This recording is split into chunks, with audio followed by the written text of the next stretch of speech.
Chapter 1. The disaster no one felt.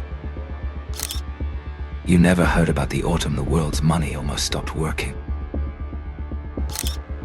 No headlines, no panic in the streets, just quiet, ordinary days. And high in a glass tower, a few screens glowing long after midnight. The money behind those screens was quietly tied to your bank, your pension, your street. For years, the smartest people alive had promised it could never go wrong. They had the math to prove it. This is the story of the smartest trade ever made, and the one thing its makers were sure could never happen. Chapter 2. The man who could not lose. To understand how it nearly happened, you have to start with one man. His name was John Meriwether, and in the 1980s, he was the best bond trader alive. At a bank called Salomon Brothers, he built a small team that made money in a very strange way. They didn't bet on markets going up or down. They hunted for tiny mistakes in the price of bonds. Find a mistake, that it gets corrected, collect the difference. Slow, patient, almost boring. And it made him a legend. Then in 1991, it fell apart. A trader under him was caught cheating in the government bond market. Meriwether hadn't done it himself, but he was in charge, so he resigned in disgrace. For most men, that would have been the end. For Meriwether, it was the beginning of something far bigger and far more dangerous. Chapter 3. The Perfect Machine. Meriwether didn't just want to come back. He wanted to build something that could never fail. So he recruited the smartest people alive, including two of the most brilliant minds in the world. Myron Scholes and Robert Merton were professors who had invented the math Wall Street used to measure risk. A few years later, it would win them the Nobel Prize. Their idea was simple. Markets are rational. When two prices drift apart for no reason, sooner or later, they snap back together. And with the right math, you could measure the danger of every bet down to the decimal. There was just one flaw, though no one in the room could see it yet. Their math had studied only a few calm years, where the rules never suddenly changed. They had built a perfect machine for a world that always behaves, but the world does not always behave. Chapter 4. The Borrowed Billions. In 1994, Meriwether opened his own fund, a private pool of money for the very rich. It was the biggest launch the hedge fund world had ever seen. Everyone wanted a piece. But here was the catch. The mistakes they hunted were tiny, sometimes just a few pennies on a bond. To turn pennies into real money, they had to bet enormous amounts, money they didn't have. So they borrowed. For every dollar of their own, they controlled $20 or $30 more. That is leverage. It makes small wins huge. It also makes small losses deadly. For 4 years, it worked beautifully. The bets were small, the winnings were large, and nothing ever seemed to break. Every year the fund grew, and every year the amount they owed grew with it. Faster. Chapter 5. Everyone wanted in. By now, the returns were staggering. 40% a year, when most people were thrilled with 10. Money poured in. Banks didn't just lend to them, they competed to lend to them. Some dropped the usual safety checks entirely. handing over billions on the strength of the name alone.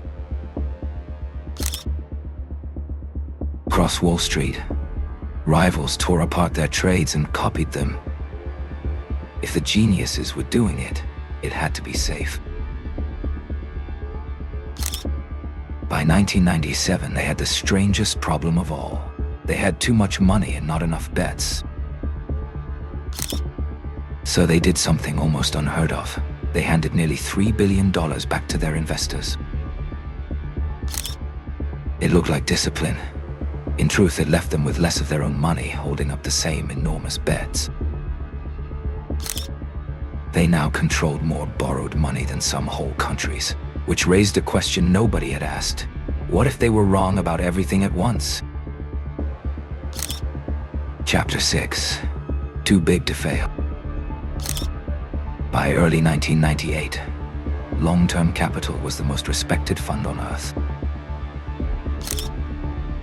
Its bets, added together, touched $1.25 trillion, roughly a 20th of every market in the world. Two of its founders had just won the Nobel Prize. The smartest men in finance were now also the richest. Banks all over the world were tied to their bets. If the fund ever stumbled, it would not fall alone. But inside those glass towers, no one was worried. The math said this could not happen.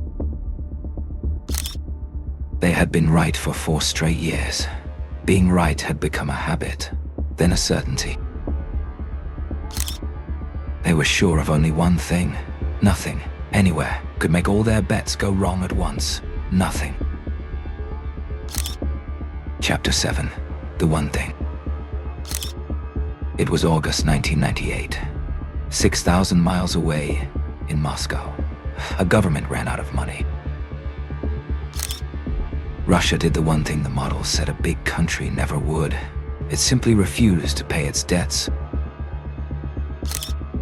Panic spread across the world in hours. Every investor alive ran for the safest thing they could find. Here was the trap. When everyone fled at once, the tiny gaps they bet would close did the opposite. They tore wide open. Every bet they owned was supposed to be different. Suddenly, every bet moved against them, together, as one. The perfect machine was running exactly as built, and it was tearing itself apart. In a single day, the fund lost $500 million, and it was only the beginning. Chapter 8. 6 weeks. The losses did not stop. Day after day, the numbers fell, and there was nothing anyone could do. The fund had been worth $4.7 billion in January. Now most of it was gone. Remember the money they proudly gave back? Now they had too little of their own left to survive the fall. They were too big to quietly disappear. The fund owed money to nearly every major bank on Wall Street. If it collapsed, it could drag them all down with it, and they knew it. The men who needed no one now could not save themselves. They picked up the phone and asked for help. One offer arrived from Warren Buffett himself. It was brutally low, and it came with a 1-hour deadline. The hour passed. The deal died. There was only one option left. America's central bank, the Federal Reserve, did something it had never done for a private fund. It pulled the heads of 14 rival banks into a single room and told them to save their common enemy.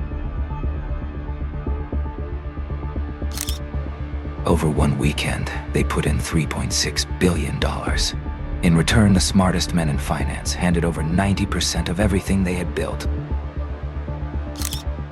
In 6 weeks, $4.6 billion had vanished. But the most important part of this story is not how they lost, it is why.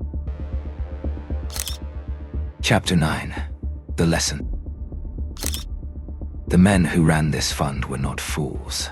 Their math was mostly right. They were not destroyed by being wrong. They were destroyed by being certain. Certainty is what let them borrow so much. And that much borrowing left no room to be even slightly wrong.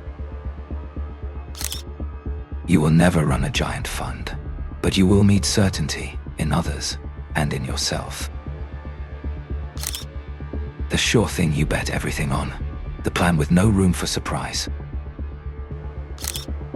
Being wrong rarely ruins anyone.